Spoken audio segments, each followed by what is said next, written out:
Greetings, YouTubians, and welcome back to Wayne Sharp World, where it is finally time, guys. Sencut has finally given the people what they've asked for, and that is a crossbar lock. We have a crossbar locking Sencut knife, and let me tell you, it's not too bad. This here is the Sencut Slybolt. But first, before we get too deep into this review, I want to thank you guys for tuning in today. If you like what you see, do me a huge favor, hit that subscribe button, follow along, and I will continue to bring you the content. Now, let's take a look at some overall specs on this brand new Sencut right here.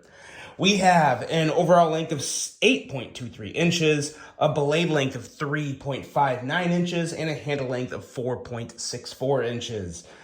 Blade thickness on this guy is 120 thousandths. Handle thickness is 510 thousandths. Weight of this guy is 3.88 ounces. We have a blade material of 9CR18 MOV, which is pretty much what you expect with Sencuts. Very nice and thin, slicey flat grind, a clip point style blade, which actually looks a little more like a little bit of a Persian influence there. But we have some G10 for the handle material. We have a left or right hand tip up carry. And as we've all been waiting for, the crossbar lock. Now, it's not perfect, but it's pretty darn good. I'll tell you what I like and don't like about it here in just a second. We are looking at a total price of $40.80. Yeah, that's good. That's real good. $40.80 is good to go all day, every day, twice on Sunday. Let's take a look at some size comparisons, see how it stacks up to some other crossbar locking knives. Bring out a couple of my favorites, both from Kaiser. This is the Mad Rack, as well as the Escort, which is kind of phased out at this point. There's not really any new versions of the Escort. It's a shame. It's an amazing knife, but yeah, there's those two. Let's see what else I have here. Let's get a couple more crossbar lockers out here to get you a better idea. Here is a Hogue Deca, which is not as big, but can be relatable because everyone knows how big the Deca is. And it's still a crossbar locking knife. The new CJRB Bolt, another really good one. So there you go. As you can see, this is a nice size knife. Definitely falls under my category of big knives. So that's a good thing. I do like big knives, and I will never lie about that. All right, let's talk more about the blade. I mean, there's really nothing bad about the blade. It's got your typical really thin and slicey Sencut grind. We're coming down to about 15, 16 thousandths behind the edge here on this.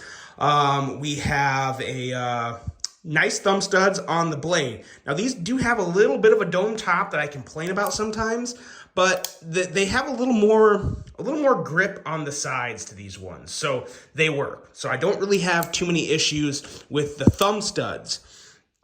Have some nice jimping up here, which is kind of functional, kind of more of a placement piece.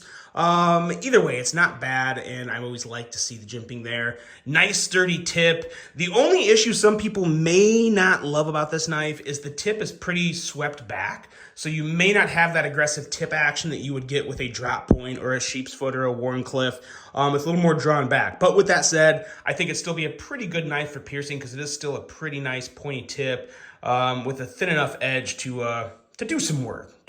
So yeah, overall, it is a very nice blade. The handle on this guy is very nice. It's just G10, nothing special, but it works. The shape of the handle is also really nice. I really enjoy this shape here. You kind of have like a little bit of a finger protecting point up here, even though I guess I would just consider that kind of just a finger stop, I guess. But it feels good in your hand, and I still have a little bit more room down here, so if your hands are a little wider than mine, it's still going to feel really nice. This area here, I don't know if they were planning on putting an inlay in there or something, or what, but it's just kind of flattened. Not bad, not complaining, I don't mind it whatsoever. Gives a little bit of extra of a visual element there. But yeah, just kind of pressed in and flattened as to where the rest is textured. Nice typical clip, kind of what you see on pretty much all Sencuts and Civivis nowadays. I'm not complaining, I really like them. The one little issue I have with this knife, I still don't like them. These crossbar studs on this knife, they're too smooth. They don't have enough grip, enough of a little bite to them. And what I mean by that is I will bring back out the Mad Rack. And it's a very simple thing. This has your very common, typical crossbar studs that have a little more of that stair-step jimping with a flat base or a flat top. And the crossbar studs on the, the Slybolt. It's rounded a little too much, a little too smooth for me. To be totally honest, I haven't had a whole lot of issues.